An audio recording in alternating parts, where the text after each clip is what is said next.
आज की इस वीडियो में हम आपको दिखाने वाले हैं हमारे 3 पेशेंट्स की रियल रिजल्ट और सर्जरी एक्सपीरियंस जर्नीज। तो बिना टाइम वेस्ट किए चलिए चलते हैं हमारे पहले पेशेंट की तरफ और उन्हीं से जानते हैं उनका सर्जरी एक्सपीरियंस कैसा रहा।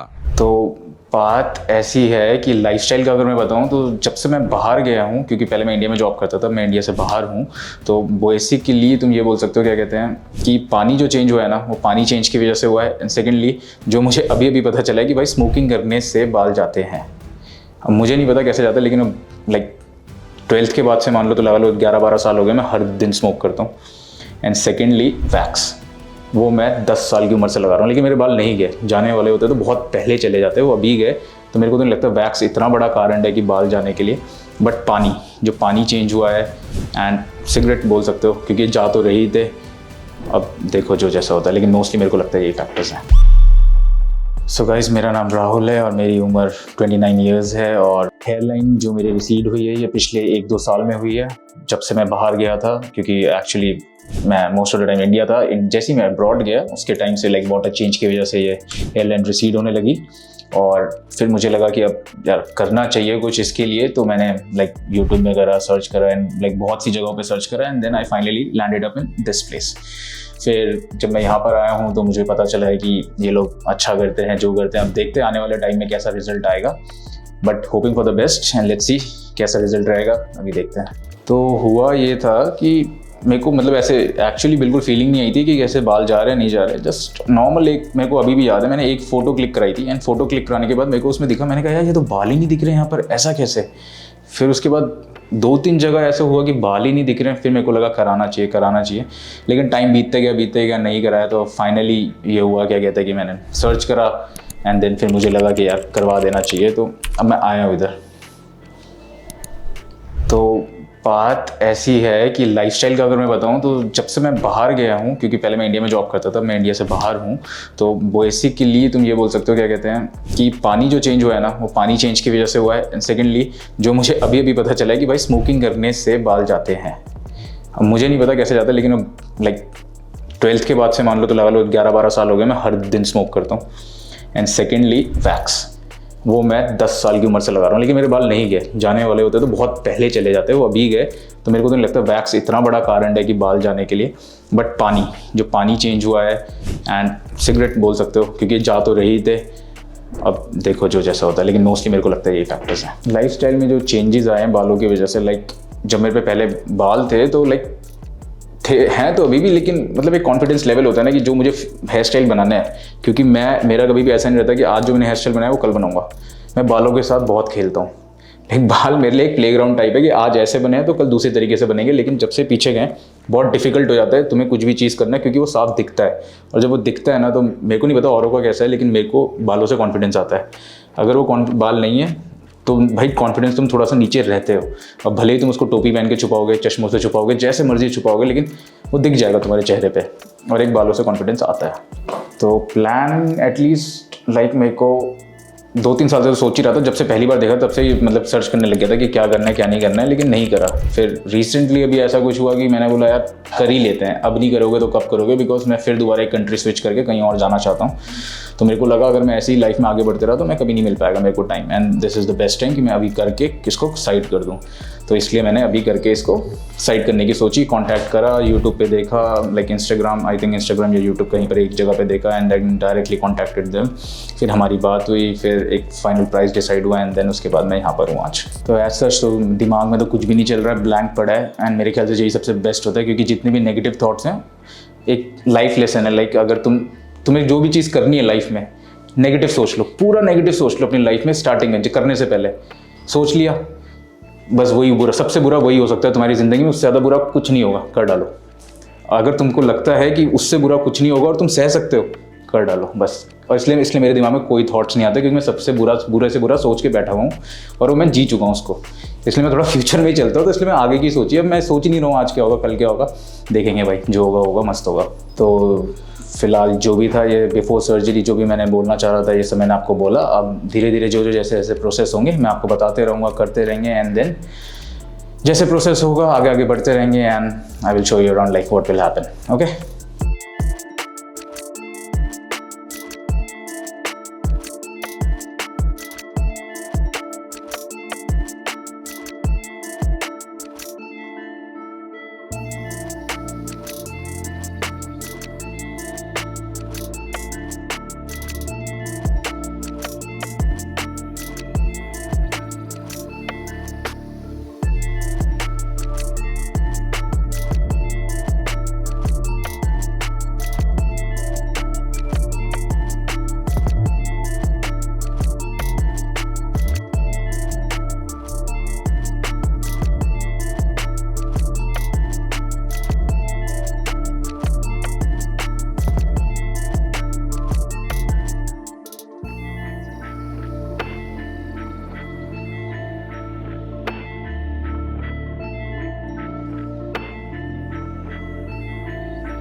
मेरा नाम राहुल है और अभी अभी मेरी सर्जरी ख़त्म हुई है, लाइक अप्रॉक्स 25-30 मिनट पहले भी यहाँ पर सर्जरी मेरी ख़त्म हुई है। ओके, सो सर्जरी के बारे में अगर मैं बताऊँ तो मेरे टोटल 2400 ग्राफ्ट्स लगे हैं इधर, और सर्जरी सुबह लाइक आई थिंक 8-8:30 शुरू हुई, जबकि लाइक इट्स ओके, लाइक बहुत लंबी सर्जरी है। मेंटली प्रिपेयर्ड होके आना भाई, 6-7-8 घंटे लगते हैं 2400 ग्राफ्ट। अगर वही तुम सोच लो डबल कर लो इसे 5000, तो 10 घंटे सोच के आना, 7-8 घंटे तुम्हारे लगेंगे ही लगेंगे। ठीक है, 2-3 घंटे 1-2 घंटे वाली प्रोसीजर मत सोच के आना, क्योंकि मैं वही सोच के आया था।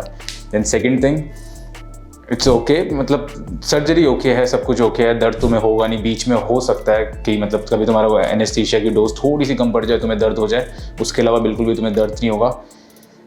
बाकी चिल रहो, अच्छे से रहो, तुम बात करते रहो बस। बट मेरा ऐसा है कि अगर मुझसे बात करोगे मुझे दर्द फील नहीं होगा, बिकॉज मेरे साथ ऐसा है, मैं एक जगह पे बहुत टाइम तक नहीं रह सकता, और तुम्हें ऑन द बैक साइड तुम्हें 2-2 घंटे तक वैसी पोजीशन में रहना है, तो तैयार रहना उसके लिए। तो लाइक डॉक्टर बीच बीच में आते रहते हैं, लाइक टाइम तो मेरे को नहीं पता एग्जैक्ट, लेकिन कम से कम 4 से 5 राउंड आपको डॉक्टर्स मारेंगे, विजिट देंगे कि hi hello how are you, कैसे हो, क्या चल रहा है, सब कुछ।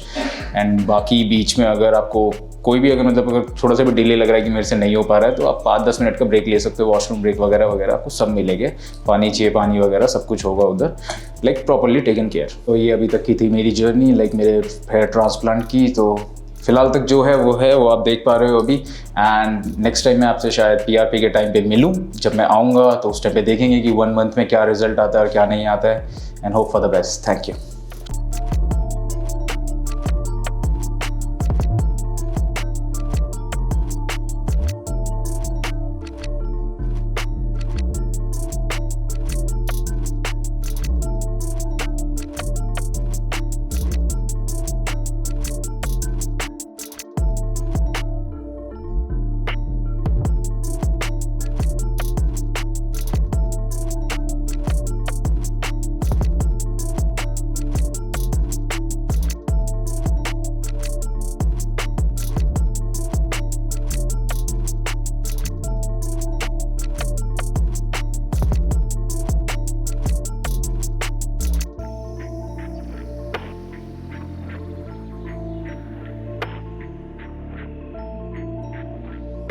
अभी तक आपने हमारे पहले पेशेंट का सर्जरी एक्सपीरियंस देखा। अब चलिए देखते हैं हमारे नेक्स्ट पेशेंट का 14 मंथ्स का रिजल्ट कैसा रहा। क्या एडवांस स्टेज बॉल्डनेस ने आपको भी रोका हुआ है अपने मनपसंद अंदाज में बालों को कट और स्टाइल करना? क्या आपका भी ये सपना है? क्या आप भी चाहते हैं कि बॉल्डनेस आपको अपनी पर्सनैलिटी एक्सप्रेस करने से ना रोके? हमारे आज के जो पेशेंट है उनकी भी कुछ ऐसी ही चाहत थी, लेकिन बॉल्डनेस ने उन्हें रोक रखा था, मजबूर कर रखा था। फिर भी उन्होंने अपने बिजी रूटीन से थोड़ा वक्त निकालकर हेयर ट्रांसप्लांट कराने का डिसीजन लिया। एक ऐसा डिसीजन जिसने उनका लुक 360 डिग्री ट्रांसफॉर्म कर दिया। डियर व्यूअर्स, हमारे पेशेंट डिफ्यूज ग्रेड 6 बॉल्डनेस को फेस कर रहे थे, जिसमें उनकी हेयर लाइन पूरी तरह रिसीड हो गई थी। Frontal area and mid scalp में थिनिंग बहुत ज्यादा थी, और साथ ही क्राउन एरिया में भी ट्रांसप्लांट की नीड थी। थैंकफुली पेशेंट का डोनर एरिया में स्ट्रॉन्ग और हेल्थी फॉलिकल्स मौजूद थे, जिन्होंने उनके ट्रांसप्लांट प्रोसेस में इंपॉर्टेंट रोल प्ले किया। चलिए देखते हैं स्टेप बाय स्टेप उनके ट्रांसफॉर्मेशन की 14 महीने की पूरी यात्रा।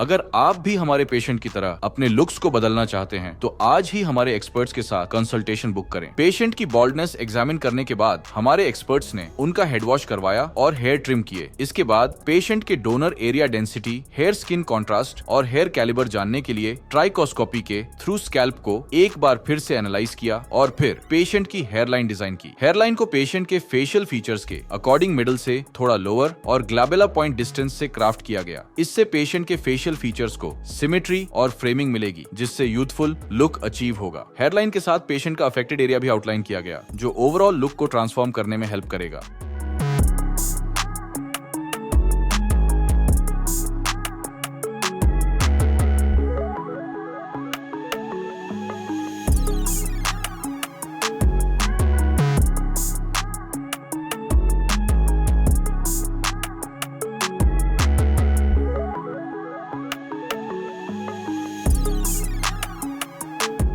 हेयरलाइन डिजाइन के बाद प्रोसीजर के दौरान हमारे एक्सपर्ट्स ने हर जोन के अकॉर्डिंग ग्राफ्ट्स इम्प्लांट किए। हेयरलाइन जोन में नेचुरल लुक क्रिएट करने के लिए सिंगल और थिन हेयर फॉलिकल्स इम्प्लांट किए गए, जिससे हेयरलाइन ना तो प्लगी लगी और ना ही अननेचुरल, बल्कि एक यूथफुल और रियलिस्टिक अपीयरेंस सामने आया। फ्रंटल एरिया और मिड स्कैल्प में वॉल्यूम और डेंसिटी बढ़ाने के लिए डबल और ट्रिपल हेयर फॉलिकल्स का इम्प्लांटेशन किया गया। वहीं क्राउन एरिया में स्वर्ल पैटर्न को रिस्टोर करने के लिए सिंगल, डबल और ट्रिपल हेयर फॉलिकल्स को वेरिंग एंगल्स में इम्प्लांट किया गया, ताकि स्वर्ल का नेचुरल फ्लो मेंटेन रहे। इस पूरे केस में टोटल 5500 ग्राफ्ट्स इम्प्लांट किए गए, जो पेशेंट के सेफ डोनर जोन से एक्सट्रैक्ट किए गए थे। ये फॉलिकल्स DHT हार्मोन रेजिस्टेंट होते हैं, इसलिए ये लॉन्ग लास्टिंग और नेचुरल रिजल्ट्स देने में हेल्पफुल होते हैं।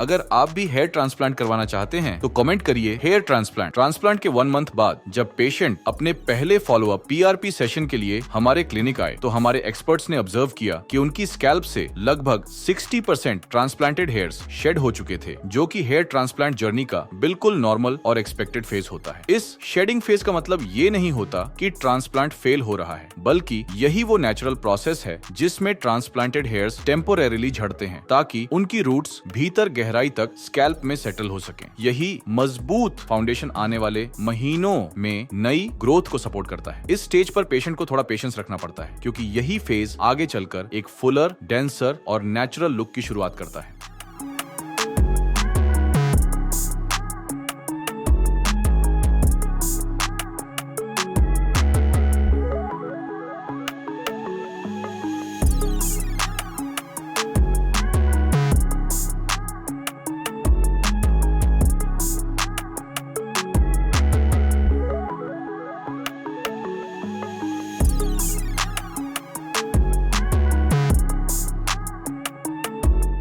ट्रांसप्लांट के सिर्फ 4 महीने बाद पेशेंट की स्कैल्प पर शेडिंग फेज कंप्लीटली ओवर हो चुका था, और साथ ही ट्रांसप्लांटेड एरियाज में नई हेयर ग्रोथ शुरू हो चुकी थी। उनकी हेयर लाइन अब क्लियरली डिफाइंड दिखने लगी थी, जो उनके फेशियल फीचर्स को परफेक्टली फ्रेम कर रही थी। डोनर एरिया पूरी तरह हील हो चुका था, जहां पर कोई भी स्कारिंग साइन नजर नहीं आ रहा था।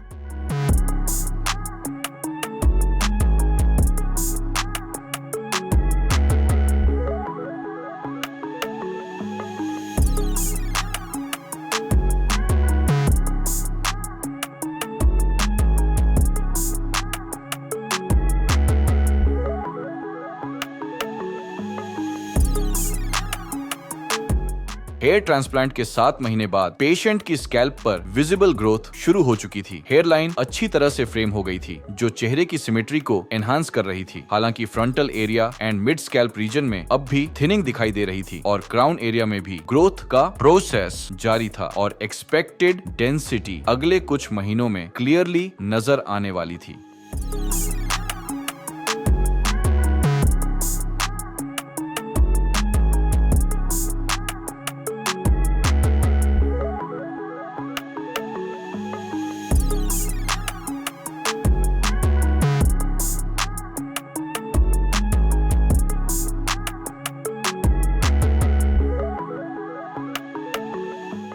अगर हम पेशेंट के 14 महीनों के रिजल्ट्स को उनकी बिफोर कंडीशन से कंपेयर करें तो कहना गलत नहीं होगा, ये ट्रांसफॉर्मेशन ट्रूली आउटस्टैंडिंग है। जहां पहले एक कंप्लीटली वैनिश्ड हेयरलाइन और सीवियर थिनिंग थी, आज वहां एक बैलेंस्ड, शार्प और नेचुरल लुकिंग हेयरलाइन उनके फेशियल फीचर्स को परफेक्टली कॉम्प्लीमेंट कर रही है। फ्रंटल और मिड स्कैल्प एरियाज जहां 4th और 7th मंथ तक थोड़ी थिनिंग विजिबल थी, आज वहां densely packed mature growth clearly दिख रही है। और सबसे इंप्रेसिव बात, क्राउन एरिया में नेचुरल स्वर्ल पैटर्न भी परफेक्टली रिस्टोर हो चुका है। पेशेंट के बाल इतने नेचुरल लग रहे थे कि इवन क्लोजअप शॉट्स में भी कोई डिफरेंस नोटिस नहीं कर पाया, और यही बात एक बहुत बड़े मिथ को ब्रेक करती है। एडवांस स्टेज बॉल्डनेस वाले पेशेंट्स के लिए हेयर ट्रांसप्लांट रिस्की होता है, बट ये केस एक क्लियर प्रूफ है कि even advance stage diffuse grade 6 baldness के केसेस में भी राइट टेक्निक, एक्सपर्ट प्लानिंग और स्ट्रॉन्ग डोनर एरिया से आप नेचुरल और परमानेंट रिजल्ट्स कॉन्फिडेंटली अचीव कर सकते हैं।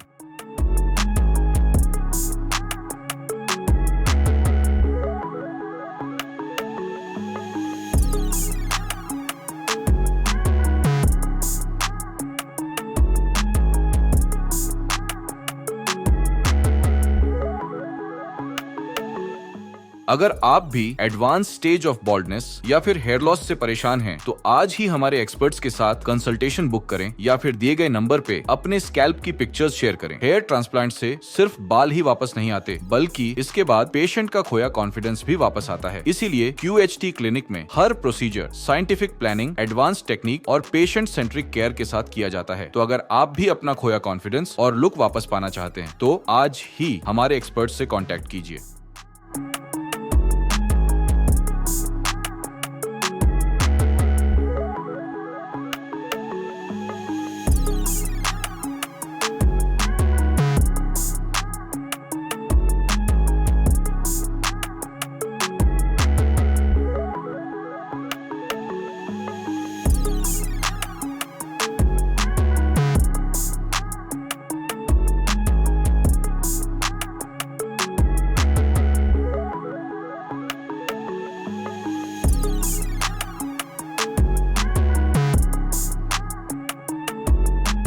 अब चलिए बढ़ते हैं हमारे लास्ट पेशेंट की तरफ और उन्हीं से सुनते हैं उनका सर्जरी एक्सपीरियंस कैसा रहा। उसके बाद मैंने एक सर्जरी करवा रखी है 2021 में, एंड उस टाइम अराउंड 2500 ग्राफ्ट्स इम्प्लांट किए गए थे, एंड बट उसका जो रिजल्ट था वो इतना सेटिस्फैक्टरी नहीं था। मेरी हेयर लाइन जो थी वो कम्प्लीटली अननेचुरल थी, इरेगुलर थी, और वो मुझे कॉन्फिडेंस नहीं दे रही थी। मेरे अकॉर्डिंग मुझे ऐसा लगता है कि जो 2500 ग्राफ्ट मुझे बताए गए थे वो उतने लगाए नहीं गए, और जो उन्होंने मुझसे वादे वगैरह किए थे कि आपकी डेंसिटी अच्छी रहेगी, क्वालिटी ऑफ हेयर अच्छा रहेगा, कोई भी आपको रिकॉग्नाइज नहीं कर पाएगा that you have done a hair transplant surgery before, तो ऐसा कुछ नहीं। मेरा नाम गोविंद है, मेरी एज 26 ईयर्स है और मैं ग्वालियर से आया हूँ। मैं हेयर फॉल एक्चुअली 2020 से फेस कर रहा हूँ, जब से कोविड हुआ था। उसके बाद मैंने एक सर्जरी करवा रखी है 2021 में, एंड उस टाइम अराउंड 2500 ग्राफ्ट्स इम्प्लांट किए गए थे, एंड बट उसका जो रिजल्ट था वो इतना सेटिस्फैक्टरी नहीं था।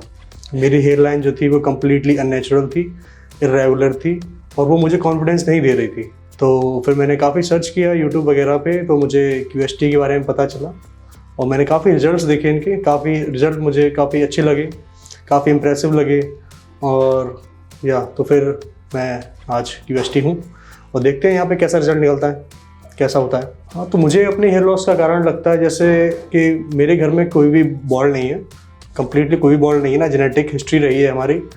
मुझे बस अपना कारण ही लगता है कि डेफिशिएंसी ऑफ न्यूट्रिशन मुझे लगता है, क्योंकि मेरी जो डाइट स्टार्टिंग से ही रही है, लगभग पास्ट अगर 10 ईयर्स की बात करें तो वो इरेगुलर रही है, न्यूट्रिशन डेफिशिएंट मुझे यही लगता है। और जैसे कि डाइट को प्रॉपरली ना लेना, अपनी बॉडी को प्रॉपर डाइट में नहीं देना, और जैसे कि मैं जिम वगैरह भी करता था तो मैं बस मेरी रेगुलर डाइट होती है इंडियन हाउस की, वही थी। उसके अलावा तो मैंने कुछ किया नहीं है। हाँ, तो यही कारण मुझे लगता है। हाँ, तो जब मेरा कोविड में हेयर लॉस स्टार्ट हुआ तो मैंने काफ़ी, जो हम सब लोग करते हैं, होम रेमेडीज़ मैंने भी ट्राई करी थी, काफ़ी मैंने हेयर ऑयल्स ट्राई किए थे और भी कुछ चीज़ें करी थी, बट वो उतना उसके कुछ भी रिजल्ट्स नहीं थे, कोई भी मुझे इम्प्रूवमेंट नहीं लगा मेरे बालों में। तो काफ़ी रिसर्च करने के बाद मैंने अपने ही शहर ग्वालियर में एक क्लिनिक को देखा। मैंने हेयर ट्रांसप्लांट का सोचा, क्योंकि मेरा जो फोरहेड था थोड़ा सा बड़ा भी हो रहा था उस टाइम पे, क्योंकि हेयर लॉस की वजह से। तो मैंने क्लिनिक पे गया तो वहाँ पर मुझे 2500 ग्राफ्ट्स बताए गए थे और मैंने वहाँ ट्रांसप्लांट कराया। बट मेरे अकॉर्डिंग मुझे ऐसा लगता है कि जो 2500 ग्राफ्ट मुझे बताए गए थे वो उतने लगाए नहीं गए, और जो उन्होंने मुझसे वादे वगैरह किए थे कि आपकी डेंसिटी अच्छी रहेगी, क्वालिटी ऑफ हेयर अच्छा रहेगा, कोई भी आपको रिकॉग्नाइज नहीं कर पाएगा that you have done a hair transplant surgery before, तो ऐसा कुछ नहीं। आप जैसा कि अभी आप मेरा रिजल्ट देख रहे हैं, कुछ भी खास नहीं जो प्रीवियस मैंने कराया था। ना तो हेयर लाइन नेचुरल है, ना ही डेंसिटी है, कुछ भी नहीं है। तो इसीलिए मैंने काफ़ी, उसके बाद मैंने लगभग 4 साल का गैप लिया, अच्छे से अपनी रिसर्च करी और मैंने QHT क्लिनिक को ढूंढा है, और आज मैं यहाँ QHT क्लिनिक पे आया हूँ और देखते हैं यहाँ पे कैसा क्या रहता है। यहाँ पर मुझे 2200 ग्राफ्ट्स का बोला गया है, देखते हैं कैसा रिजल्ट रहता है। जुड़े रहिए। तो जब मेरा हेयर लॉस स्टार्ट हुआ तो काफ़ी रिसर्चन ऑलरेडी हो चुका था टेम्पल्स पे और हेयर लाइन पे, तो अब मेरा कॉन्फिडेंस जो था वो पूरा ही कम हो चुका था। मैं सोशल गैदरिंग्स या सोशल मैरिजेस वगैरह कम्प्लीटली अवॉइड करने लगा। मैंने जाना ही ऑलमोस्ट बंद कर दिया, और कई भी नए लोगों से मिलने में बड़ी दिक्कत होती थी, हेजिटेशन होता था, क्योंकि जो भी आपको दिखता है वो आपको चेहरे को दिखता है और बालों को दिखता है। तो एकदम से जब वो ऊपर की तरफ देखते थे तो बड़ा ही बहुत ही अजीब सा लगता था। और बहुत ही पेनफुल लगता था वो चीज़। और जब वो सामने से टोकते थे कि आपके बाल ऐसे से जा रहे हैं, कुछ कीजिए, तब तो और ज़्यादा बुरा लगता था। तो फिर उसी के बाद से मैंने ट्रांसप्लांट का सोचा। तो जब मैंने ट्रांसप्लांट करवा लिया और उसके रिज़ल्ट बहुत ही ख़राब आए, तो सेम सिचुएशन वो फिर से दोबारा से डेवलप हो गई कि मैं फिर से सोशल गैदरिंग वगैरह में अवॉइड करने लगा। अब तो दिक्कत और ज़्यादा बढ़ गई क्योंकि बहुत ही अजीब सा रिजल्ट दिखता था। अलग से बाल लगते थे सीधे सिंगल लाइन में, कोई भी नेचुरलिटी नहीं थी उन बालों में। तो यही दिक्कतें रही हैं हमेशा। हाँ, तो आज मैं QST क्लिनिक 9 बजे आ गया था। उसके बाद मेरी मेडिकल काउंसलिंग हुई। मुझे बताया गया कि मुझे कितने ग्राफ्ट्स की नीड है। मुझे बताया गया कि 2200 ग्राफ्ट्स की मुझे नीड है और प्रोसीजर बस अभी स्टार्ट होने वाला है। और काफ़ी अच्छा रहा अभी तक का एक्सपीरियंस 3 घंटों में। तो जैसा कि मैं QST क्लिनिक आ चुका हूँ और मैं काफ़ी एक्साइटेड हूँ अपनी सर्जरी के लिए। और मुझे लग रहा है कि अब जो मेरी प्रॉब्लम थी वो मेरी यहाँ ठीक होने वाली है और मैं बहुत ही एक्साइटेड हूँ। देखते हैं रिजल्ट कैसा रहता है। हाँ, तो अभी मैं ट्रिमिंग और हेड शेप के लिए जा रहा हूँ और मेरी सर्जरी स्टार्ट होने वाली है। तब तक आप लोग जुड़े रहिए, मैं अपने रिजल्ट भी आपके साथ शेयर करूँगा और सर्जरी का जो भी एक्सपीरियंस है वो मैं आपके साथ शेयर करता रहूँगा और बीच बीच में आपको बताता रहूँगा।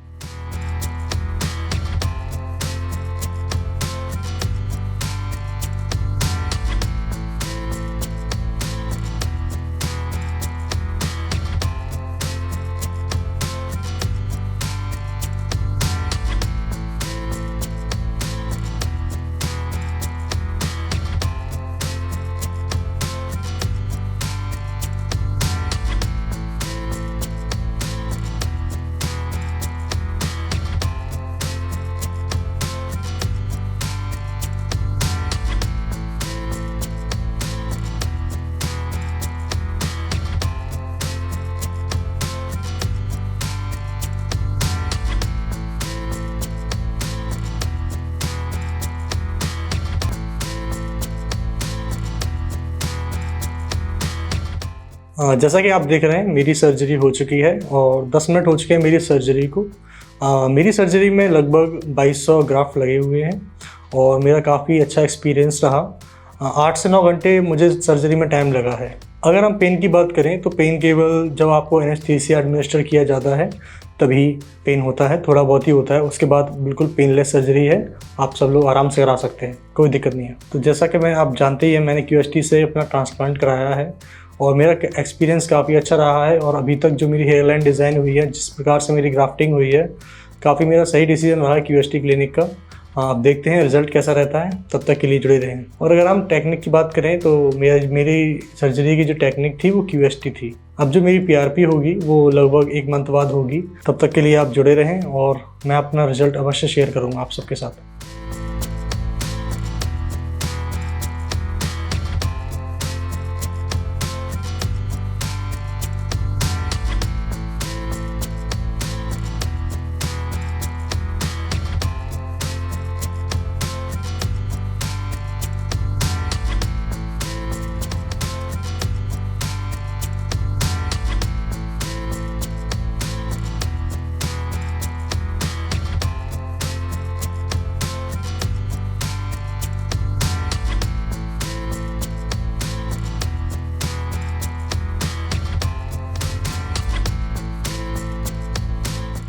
Hello friends, if you have not subscribed to our channel yet, please like this video, share and subscribe to our channel, and don't forget to hit the bell icon so that you will get update on every video.